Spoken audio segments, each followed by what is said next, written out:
नमस्कार प्यारे विद्यार्थियों, जो अपनी प्री-BSTC की जो क्लासेस चल रही है उसी के तहत हमने पिछले वीडियो के अंदर मारवाड़ का इतिहास कंप्लीट कर दिया था। अब मारवाड़ के इतिहास के साथ ही हम नया इतिहास शुरू करेंगे जो आता है आपके बीकानेर का इतिहास। तो बीकानेर के इतिहास के बारे में अपन चर्चा करेंगे।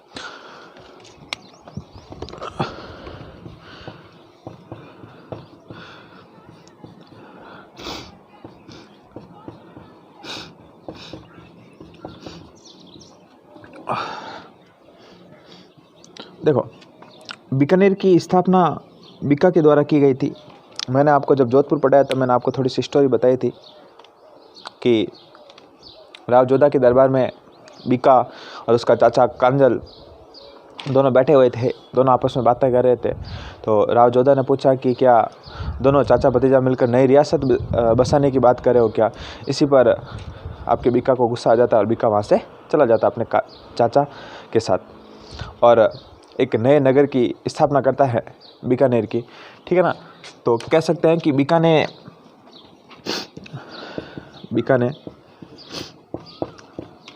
क्या किया, बसाया। ठीक है ना, बीका ने बसाया, इसीलिए बीका का नगर कहते हैं। क्या कहते हैं इसको? बीका का नगर। इससे क्या बना आपके बीकानेर। देखो, बीकानेर के आप उस क्षेत्र में जाते हो तब आपने बहुत सारे गांवों के पीछे, नाम के पीछे आपने सर पढ़ा होगा। रासे सर, यादे सर। ठीक है ना। तो टोटल यहाँ पर 52 सर है। कितने सर है? 52 सर। रासे सर, कृष्णा सर, तोड़िया सर। ठीक है ना। अब इनका सर नाम क्यों पड़ा? सर का मतलब होता है सरोवर। क्या होता है? मतलब तालाब। कोई ना कोई इस गांव के अंदर क्या बना हुआ होगा?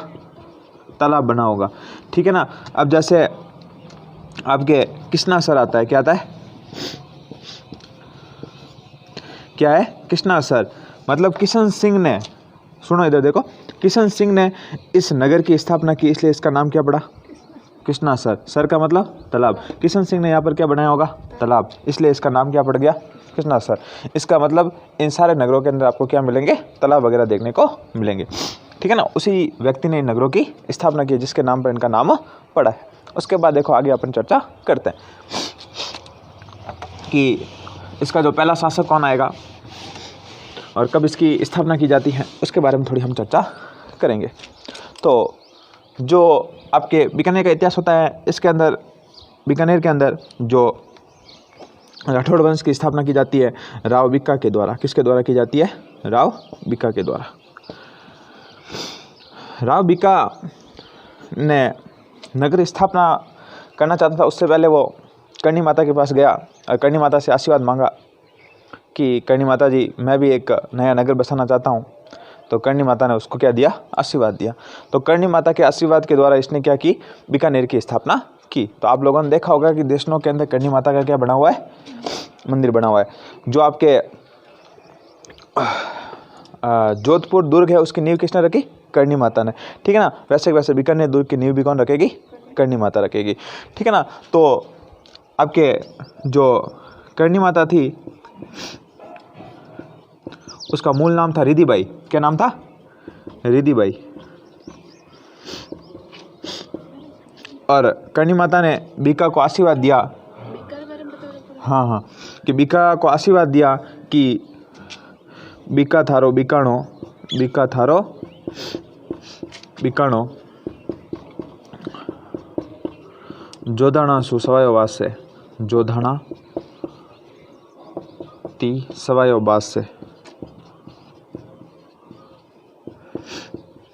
बाज से। आई बात समझ में? कहने का मतलब कि बीका थारा जो बीकानेर है ना, वो जोधपुर है ना, जोधाणा, उससे भी क्या होगा? प्रसिद्ध होगा। ऐसा आशीर्वाद किसने दिया? करणी माता ने। तो आप देख सकते हो कि बीकानेर इतनी धूल भरी या मिट्टी वाली जगह थी, वो भी क्या हो गई? प्रसिद्ध हो गई करणी माता के आशीर्वाद से। ठीक है ना। तो ये करणी माता ने कहा। तो राव बीका के द्वारा किसकी स्थापना की गई? बीकानेर की स्थापना की गई। ठीक है ना। ये चीज़ लिख दो, उसके बाद दिखा देता हूँ।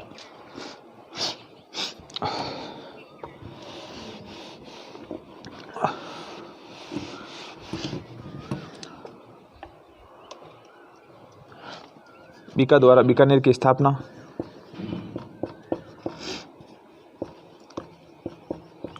स्थापना की गई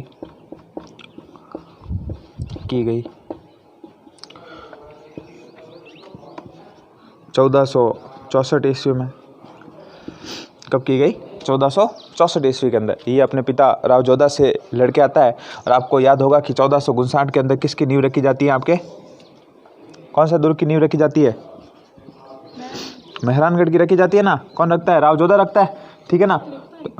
हाँ 53 है 54 है, वो देख लेना, ठीक है ना। 1453 है 59 है, मेरे हिसाब से 59 होना था, कंफर्म कर लो, कंफर्म कर लेना, ठीक है ना। 53 है या 59 है जो भी, ठीक है ना। तो मेहरानगढ़ की क्या रखी? नींव रखी गई। और नींव रखने के कुछ समय के बाद ही आपके बीका कहाँ चला जाता है? बीकानेर चला जाता है। देखो उसके बाद आगे चर्चा करते हैं। तो 1464 ईस्वी के अंदर, 64-65 कर लेना, 65 कर लेना यहाँ पे। 1465 ईस्वी के अंदर आपके बीका द्वारा किसकी? बीकानेर की स्थापना की जाती है। 1465 ईस्वी में बीका द्वारा अपने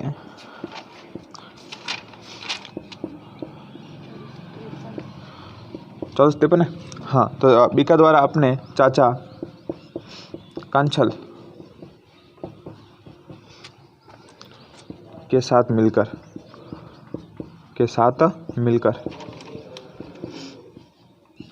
बीकानेर की स्थापना की।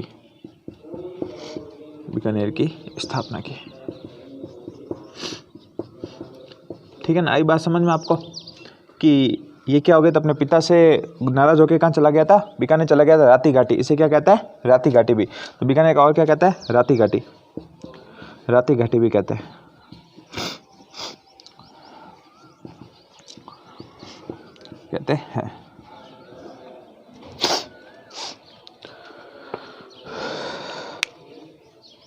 लिखो ये। फिर उसके बाद देखो, स्थापना की तथा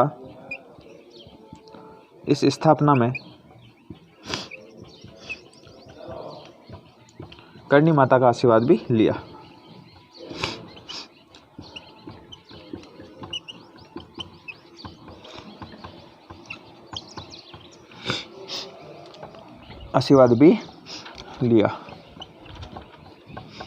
तभी तो करणी माता ने कहा था बीका थारो बीकानो चौदाना सो सवायो वाज से, कि बीका तेरा बीकानेर है, बड़ा ही क्या होगा?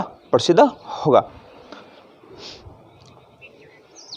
और ऐसा कहते हैं कि इसने बीकानेर के अंदर एक छत्र आता है कोडमदेसर। क्या जगह आती है? कोडमदेसर।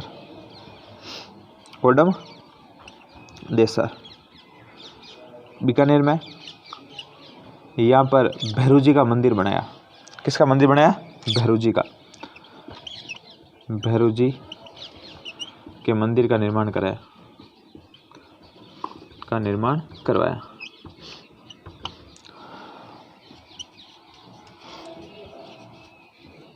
ठीक है ना। इसके मंदिर का क्या कराया? आपके निर्माण करवाया। उसके बाद देखो आगे,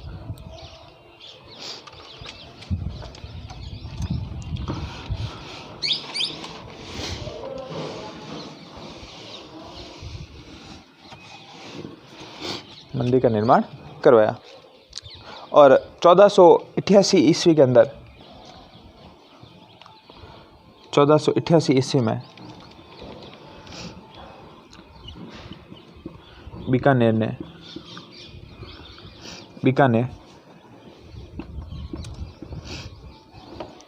जो बीकानेर है उसका पूर्ण रूप से विकसित रूप प्रदान किया। तो 1488 ईस्वी में पूर्ण रूप से बीकानेर की क्या की? इसने स्थापना की। तो 1468 ईस्वी में बीकानेर पूर्ण रूप से बीकानेर की स्थापना की।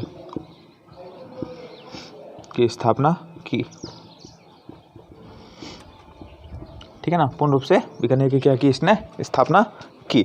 तभी एक दोहा आता है कि 1545 शुद्ध बैसाख सुमेर, 1545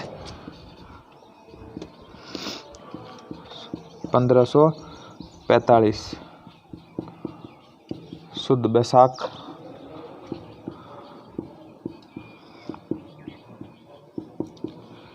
ठीक है ना, कि 1545 शुद्ध बैसाख सुमेर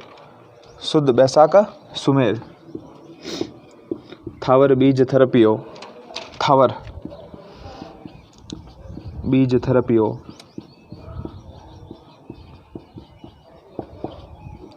बीको बीकानेर, बीको बीकानेर, ठीक है ना, कि 1545, कब 1545। तो अब आप कहोगे सर ये 1488 है, आप या 1545 बता रहे हो, तो 1545 क्या है, विक्रम संवत है, क्या है, विक्रम संवत। तो 1545 शुद्ध बैसाख सुमेर, कौन सा महीना था, बैसाख का महीना, ठीक है। थावर बीज क्या थी, बीज थी, और उसी दिन बीकानेर क्या बसाया, बीकानेर बसाया, ठीक है ना। इसीलिए इस दिन का जो त्यौहार आता है वो आपके क्या आती है, इस त्यौहार का मतलब बीज के दिन क्या होता है कि आपके यहाँ पे पतंगे वगैरह उड़ाई जाती है, ठीक है ना। तो बीकानेर की जो स्थापना की गई थी वो आपके की गई थी आखा तीज के दिन, किसके दिन, आखा तीज। अबू सावा कहते हैं ना जिसे हम, कि मतलब जिनकी शादी वगैरह नहीं होती, कोई सावा वगैरह नहीं सोचता है, तो इस दिन ऐसा सावा होता है कि आप शादी वगैरह कर सकते हो, अबू सावा कहते हैं, ठीक है ना, कि बिना कोई मुहूर्त वगैरह देखे भी शादी कर सकते हो, ठीक है ना। तो आखा तीज के दिन आपकी किसकी स्थापना की गई थी, बीकानेर की स्थापना की गई थी। और इसी दिन आपके बीकानेर के अंदर क्या उड़ाई जाती है, पतंगे वगैरह उड़ाई जाती है, ठीक है ना। ये आपकी बात आती है किसकी, बीकानेर की। जो बीकानेर के राजा वगैरह होते थे उनका जो राज तिलक करते थे वो करते थे पांडु गोदारा। कौन करते थे, पांडु गोदारा। तो लिख लेना इनका राज तिलक, इनका राज तिलक पांडु गोदारा करते थे,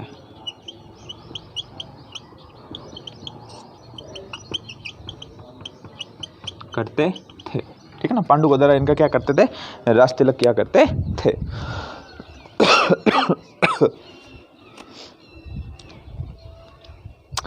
फिर नेक्स्ट शासक आएगा उसके बारे में पढ़ते हैं, लाव लूणकरण सर। किसका नाम पढ़ेंगे, लूणकरण।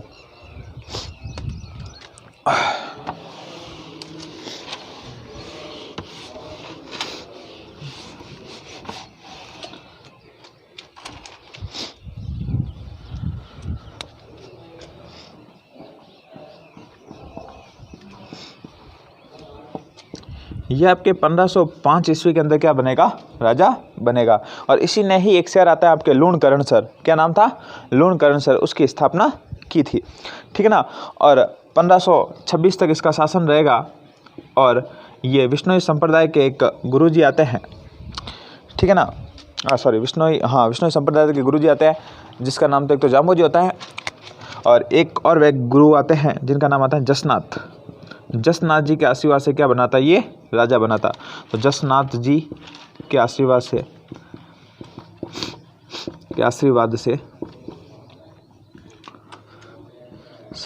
राजा बना था, राजा बना था, ठीक है ना, कि जसनाथ जी के आशीर्वाद से क्या बना था, आपके राजा बना था। कौन, आपके लूणकरण। इसे कलयुग का कर्ण कहते हैं। क्या कहते हैं, ये इंपॉर्टेंट चीज़ है, IMP लगा के लिखना है ना। इसे कलयुग का कर्ण कहते हैं।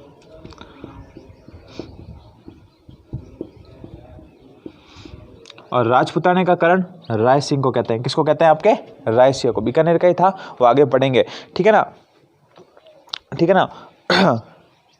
और ये कहा किसने, तो आपके बिट्ठू सुजा ने कहा था। किसने कहा था, बिट्ठू सुजा, बिट्ठू सुजा। नहीं, कलयुग का कर्ण का है, कि कलयुग में भी कोई कर्ण है तो वो कौन है, आपके लूणकरण से, ठीक है ना। कौन है, लूणकरण है, कौन है, लूणकरण। फिर ऐसा कहा जाता है कि इसी लूणकरण ने आपके लूणकरण से झील का निर्माण कराया। कौन सी झील का निर्माण करवाया, लूणकरण सर झील। तो लूणकरण सर झील का निर्माण करवाया।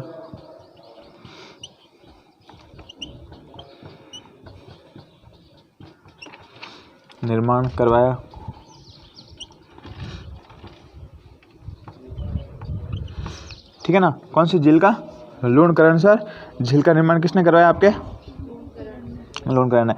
और राजस्थान का राजकोट किसे कहता है, लूणकरण सर को, क्योंकि यहाँ की मूंगफली फेमस है। जैसे जैसे राजकोट की फेमस है ना मूंगफली, ठीक है ना, वैसे वैसे कहाँ की फेमस है अपने राजस्थान में, लूणकरण सर जगह है वहाँ की। तो राजस्थान का राजकोट कहते हैं लूणकरण सर को। राजस्थान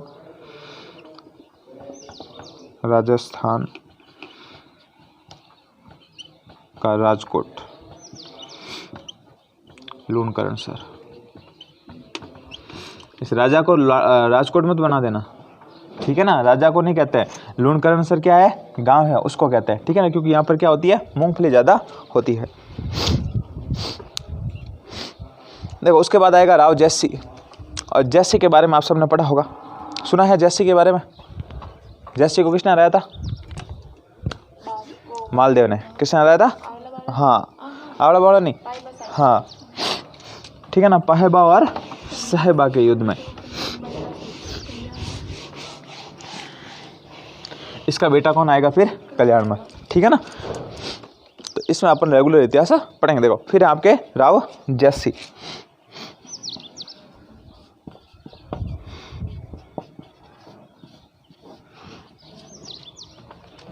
देखो राव जैसी का जो समय रहेगा 1526 से लगाकर 1541 ईस्वी तक, क्योंकि 41 में कौन सा युद्ध होता है, पाइबा साहिबे का युद्ध होता है, और इसमें इसकी क्या हो जाती है, मृत्यु हो जाती है।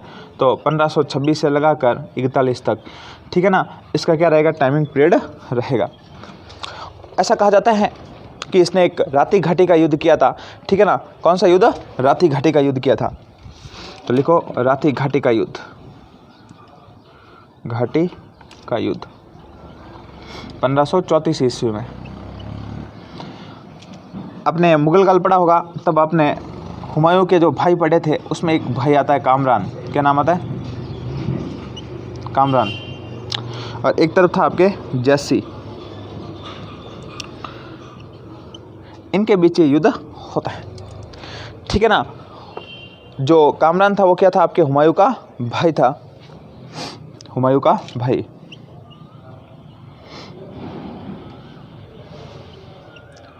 ऐसा कहते हैं कि कामरान ने भटनेर पर अधिकार कर लिया था।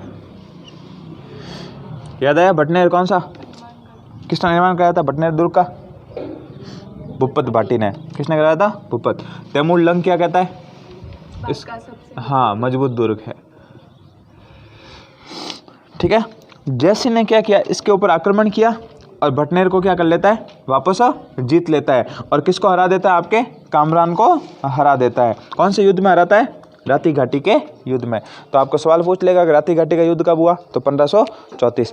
किन के बीच में हुआ था, कामरान और जैसी के मध्य। इस युद्ध में किसकी विजय हुई, जैसी की विजय हुई, ठीक है ना। और जैसी ने वापस किसके ऊपर, भटनेर पर अधिकार स्थापित कर दिया। सॉरी।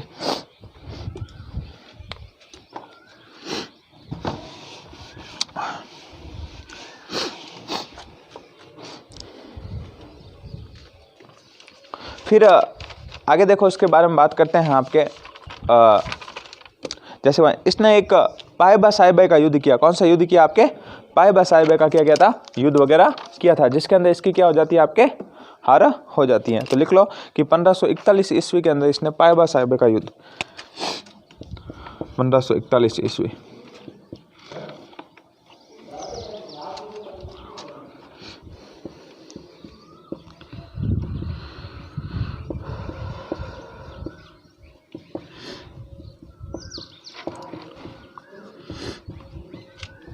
ठीक है ना, पाइबा साहिबे का युद्ध हुआ था। कब, 1541। किन के बीच में, मालदेव व वजीर जैसी। इस युद्ध में किसकी विजय होती है,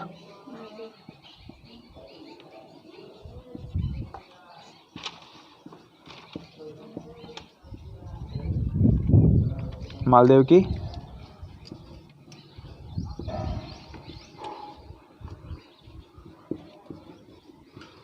विजय होती है, मालदेव की क्या होती है, विजय होती है। तथा राव जैसी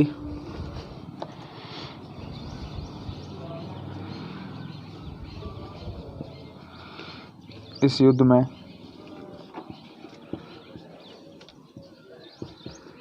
मारा जाता है। इसका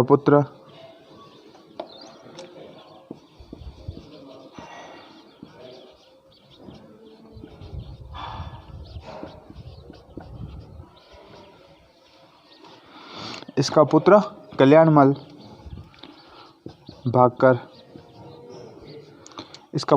भागकर, किसके पास, शेरशाह सूरी के पास चला जाता है।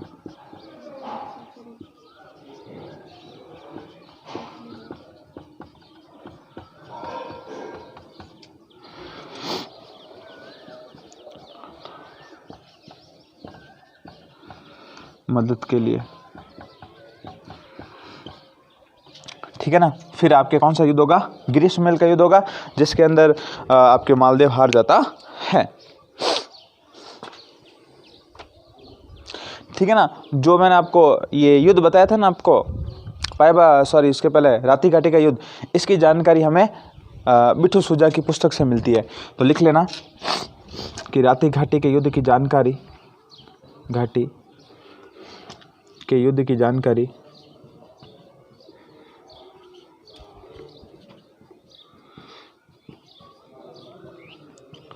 बिट्ठू सुजा की पुस्तक से मिलती है, ठीक है ना। बिट्ठू सुजा की पुस्तक से मिलती है, ठीक है ना। बिट्ठू सुजा की पुस्तक कौन सी थी, राव जयसिरो छंद, कौन सी थी, राव जयसिरो छंद, ये भी लिखा देते।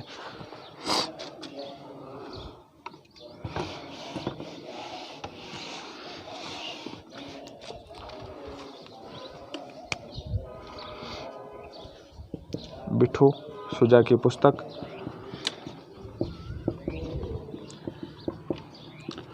राव जयसिरो छंद, IMP करके लिखना, पूछी हुई है किताब 2-3 बार, ठीक है ना, तो ध्यान रखना आप लोग। फिर आपके नेक्स्ट शासक आएगा कल्याणमल, कौन आएगा आपके, कल्याणमल।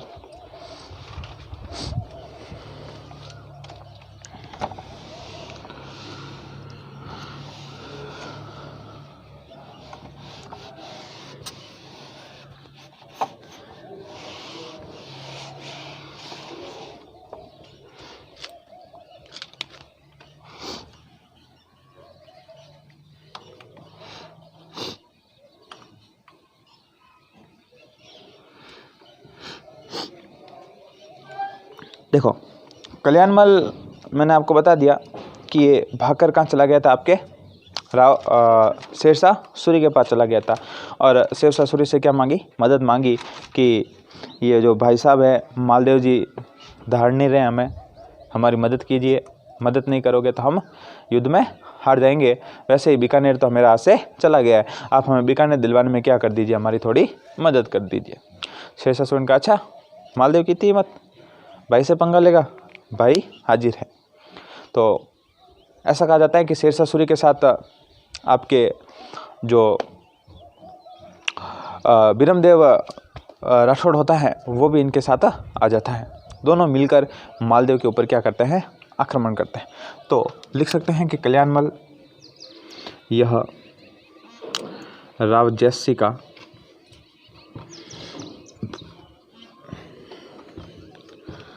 पुत्र था, इसने खानवा युद्ध में भाग लिया था, खानवा युद्ध में भाग लिया था, ठीक है। इसने खानवा युद्ध में क्या लिया था, भाग लिया था। खानवा युद्ध किन के बीच में हुआ था, सांगा और कुंभा, तो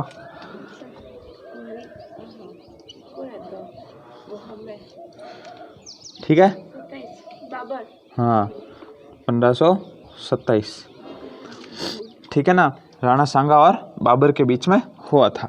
इसने खानवा युद्ध में भाग लिया उस समय, और इसने गिरी सुमेल के युद्ध में भाग लिया, गिरी सुमेल के युद्ध में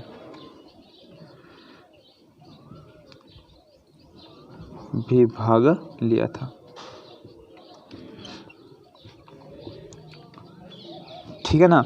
देखो इस युद्ध के अंदर इसका भाग लेना क्या हो गया, जरूरी हो गया, क्योंकि ऐसा कहा जाता है कि जो उसका राजा, मतलब जहाँ का राजा था बीकानेर वगैरह का, वो सारा तो अधिकार किसने कर लिया, उसके ऊपर आपके मालदेव ने अधिकार कर लिया था। और मालदेव ने अधिकार करके अपना जो सेनापति था कुंपा, किसको दे दिया था, कुंपा को। मैंने आपको मालदेव पढ़ाया तब आपको बता दिया था कि अपने सेनापति कुंपा को क्या दे दिया था, बीकानेर दे दिया था, ठीक है ना। तो ये चीज़ें आती हैं, लेकिन जो आपके गिरी सुमेल का युद्ध होता है 5 जनवरी 1544 के अंदर, तो 5 जनवरी 1544 गिरी सुमेल का युद्ध, सुमेल का युद्ध, ठीक है ना। इस युद्ध में आपके कौन लेता है, कल्याणमल भाग लेता है और कल्याणमल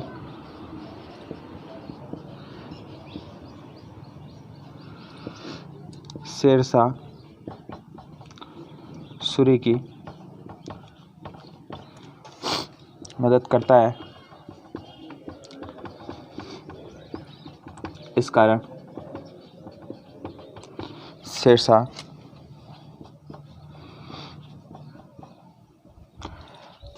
गिरी सुमेल का युद्ध जीतकर, गिरी सुमेल का युद्ध जीतकर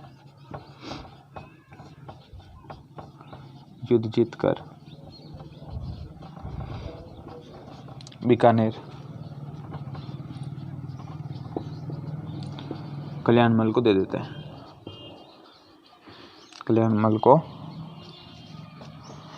दे देते हैं।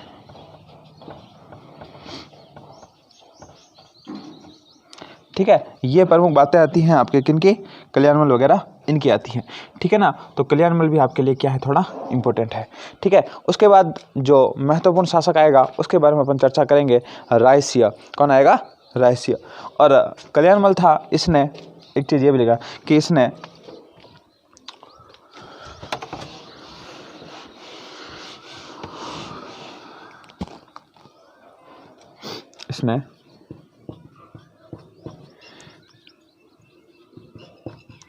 अकबर के 1570 नागौर दरबार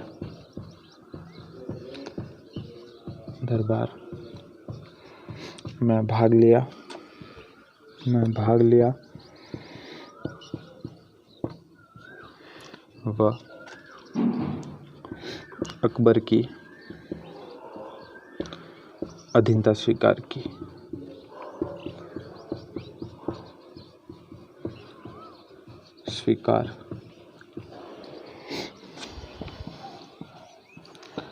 थी, ठीक है। तो सबसे पहले अधीनता स्वीकार करने वाला शासक कौन था, नहीं, मुगलों की जो सबसे पहले अधीनता स्वीकार करने वाला था वो कछवा वंश का क्या था, बहरमल था। क्या था आपके, बहरमल।